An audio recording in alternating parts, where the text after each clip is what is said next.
Love this podcast? Support it and sponsor today. Simply head to ozcastnetwork.com for details.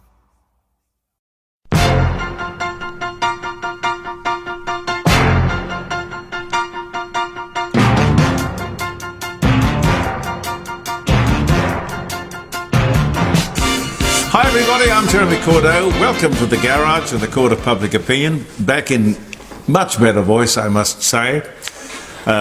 Peter Clayton's behind the camera. Peter, I don't know what to say to you. Well, do you forgive me? Well, there's nothing to forgive. You came out in support, and I was perhaps a little too ill to be able to do anything immediately to say thank you. And you know, what we're talking about is that Pete went on and posted his own comment looking for support to get me back on radio on 5AA. I knew nothing about it, and I certainly would have not put Peter up to it to do that, because I suppose, as far as I'm concerned, doing these postings and podcasts, and of course the live jeremycordeaux.com on Friday from the dining room table is fine. I feel fully satisfied and able to express myself, but I do miss radio, day-to-day radio. But what jumped out from that were all of these, there are too many of them to go over them front and back and all the rest, messages of support saying that people would like me to come back to radio, and I would like to come back to radio. But if there isn't an opportunity, and AA, the people who own AA won't sell me the station, I don't think the people at AA particularly like me. So I don't imagine that it is remotely possible that regardless of what happens. And what happened with this 5AA club, Pete? Tell me about that. You somehow put me onto that, or? Yes, I thought I was putting myself onto it. Yeah. Because I've got your Facebook and my Facebook, and it switches between the two. So yes. I thought I was putting myself on the 5AA sort of. Well, see, I don't understand any of this. Fan club, more or less. Yeah, the 5AA supporters fan club. Yeah. Yep. So those people saw what I'd posted on Thursday, I think it was. Thursday morning. So they saw that, and we've had some good responses to that again as well. Yes, and I thank everybody here, and I thank you, Peter, and I thank all those people at the 5AA fan club or supporters club or whatever it's called. I'm very happy to be among you, because let's face it, I mean, there's only one talk station on the commercial band, and that's 5AA. And that has to be supported regardless of how they do the job, and how you think they should be doing the job, and how I think they should be doing the job. It doesn't matter. It's important that somebody does the job. Let's hope very, very well. But all round, all I want to say is, Pete, I've been in no way angry at you posting that, because it was in support of me, and these people who responded to that, and all the people who welcomed me to the 5AA Listeners Club and all that, I thank you all sincerely, very much, absolutely. I would be. I'm just terribly grateful. Thank you. Thank you. Gee whiz. It's almost November. It's almost Christmas. Heavens to Betsy. I saw on the news, I think it was yesterday morning, 84 bushfires are currently burning. 84 bushfires, several burning for days. Still in spring, not even the season. But listen, how did they start? I've heard and seen a lot of coverage, but not one journalist asks, 84 separate fires burning around the place? Big ones, huge. How did they get started? How many were man-made? Big question. Was back-burning a factor? What's wrong with our journalists? You can't just say, oh, well, let me report there are 84 bushfires burning. You have to ask some questions. Why? Huh? And speaking of fires, I believe that the two, and you can correct me, but I think 14-year-old people, I think boys, two 14-year-old boys accused of starting that tragic fire in Woolworths at Stirling here in South Australia, have been given bail. They're out on bail. A very serious crime if proven. Presumption of innocence and all of that. But the bail and parole systems of, I was going to say South Australia, but probably Australia, seem to be far from perfect. Now, I've had Frances Nelson QC on my programs over the years many times. She's the chairman of the Parole Board. I think we'll invite her to come by the dining room table one Friday and have a talk about it. Terrible job. I remember she told me once the only reason she was still in the job after all of these years is that nobody else would take it on. And I sort of understand that. Gee whiz. Here's a quote. The war in Ukraine continues to reverberate around the supermarket shelves of Australia. The war in Ukraine continues to vibrate around the supermarket shelves of Australia. That's according to Anthony Albanese. Now, I know the ABC is a, how do I put it, cheer squad for the Labor Party. But what rubbish. What absolute rubbish.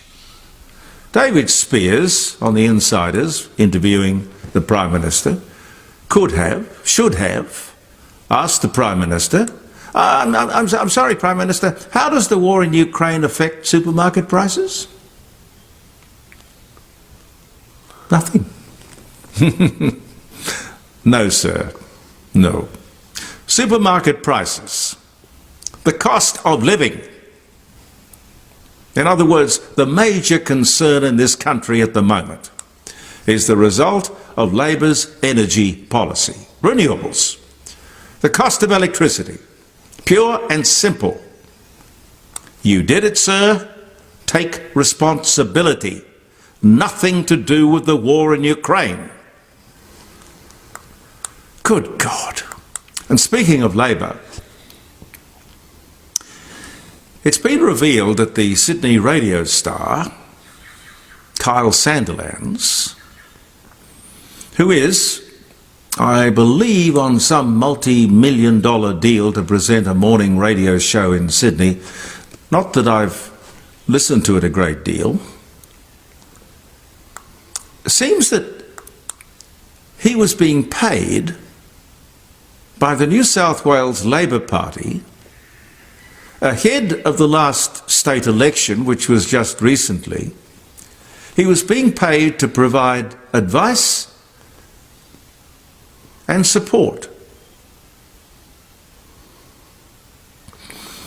I have never heard of anything like that in all my 60 years in the broadcasting industry.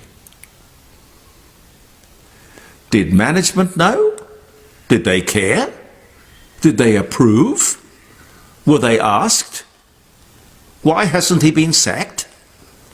All of the questions that a good journalist might ask.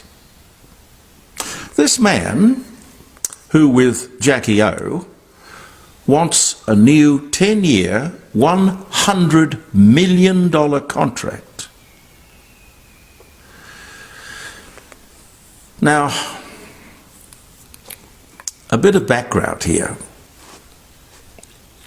to put my my outrage into some sort of perspective. After the cash for comment scandal of a few years ago, where high-profile radio presenters got caught out, there were two in particular, I won't mention their names, but two in particular, for voicing a certain opinion one day and then changing that opinion the next day.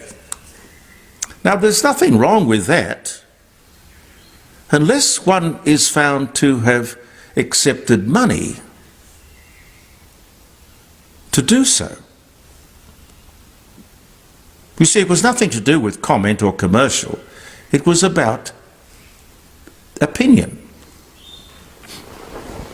And then, of course, people like me, who had long-standing contracts with various companies to do a personal endorsement. I think I endorsed Nordic Volvo for 25 years, and Ern Smith's up there on the parade at Norwood, fine electrical dealer. I'd endorsed them for something like 28 years. Anyway, people who had these personal endorsement contracts were dragged into the mess because we were dealing with people who didn't quite understand. But anyway, the end result was that a new law was introduced to keep everything transparent. If a presenter was taking money or kind from a sponsor, it had to be declared publicly. And that, of course, was fine and a good idea. I totally agree with that. ACMA, they're the regulator. I call them the cop on the beat. ACMA should now come forward on this very serious matter of Kyle Sandilands' undisclosed deal with a political party. For God's sake, don't tell me that the Sandilands show is on a music station and not a talk station, and that is the reason for the double standard. That is ridiculous. This program, this Kyle Sandilands Jackie O program, guests, open line, interviews, commentary, that's a talk show. Let's have an even, transparent playing field, please.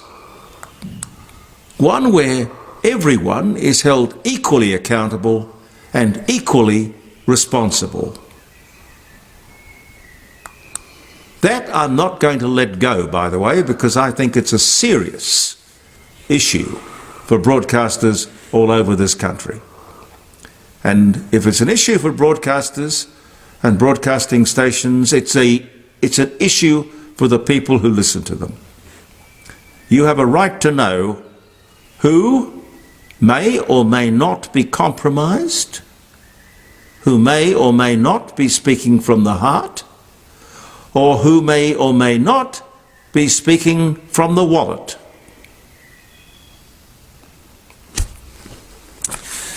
Let me give you some birthdays. Happy birthday if you're having a birthday or a wedding anniversary. Charles Atlas was born in 1922. He was dubbed the most perfect man in the world. I think Charles Atlas was also the strongest man in the world. He died at the age of 79 in 73. Lots of other interesting things happened. Ruth Hussey was born in Providence, Rhode Island, in 1915. If you're having a birthday, you're sharing it with Annette Kellerman. What else? Bing Crosby proposed to Catherine Grant. Her real name was Olive Grandstaff. And that was in 1954. Sounds rather Germanic, doesn't it? Olive Grandstaff. Henry Winkler. I like Henry Winkler. He came on my program a few times, back in the Happy Days era. 1945, he's a producer of stuff these days. I heard he was coming to Australia. Anyway, he started playing Fonz in the TV series Happy Days on this day back in 1973.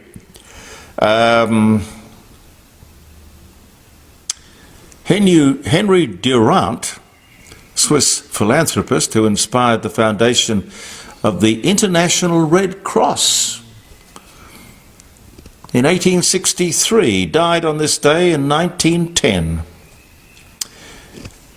Now, L.C.T. Dorman died, 76 years of age, Midway Park General Hospital, Dallas, Texas. Filmed the assassination of President John F. Kennedy from the Texas School Book Depository building. He took photos from the second floor, or 2 floors beneath the spot where Lee Harvey Oswald is believed to have fired the fatal shots on November the 22nd, 1963, and hit the President of the United States in this car. This is a model, a sort of I don't know what you'd call it, a Franklin Mint model of the 1961 Lincoln Continental convertible, which was customized for the President of the United States. God knows where that car is today. Might be in the Kennedy Museum, I don't know. You can see on the back it had a lengthened bumper bar where the security people, the Secret Service people, would ride and hold on to these little bars at the back while 2 others ran alongside the car. But on that day in 1963, there was nothing that could save the President of the United States. Anyway, a little bit of automotive memorabilia and history. The international terminal at Adelaide Airport was opened. This was 1982. That was a big deal back in the day. Big deal. Muhammad Ali knocked out George Foreman in 1974. Bob Hawke cried in federal parliament after being accused of letting down his Israeli friends. 1981. Not sure what the issue was, but obviously interesting. John Adams was born in Massachusetts, 2nd President of the United States. 1735 he was born. 1735. And Orson Welles and the Mercury Radio Players broadcast The War of the Worlds in the United States of America on this day in 1938. Thank you very much for viewing the Court of Public Opinion and all your good wishes while I was getting myself better, back on my own 2 feet with a halfway decent voice. Thank you very much for all your support, and I am very grateful. And to you, Pete, thank you. It's a pleasure. You're a very, very good friend. Thanks, mate. Thank you. I'm Jeremy Cordo. Peter Clayton and I will be back tomorrow. Believe in yourself, and bye for now. Love this podcast? Support it and sponsor today. Simply head to AuscastNetwork.com for details.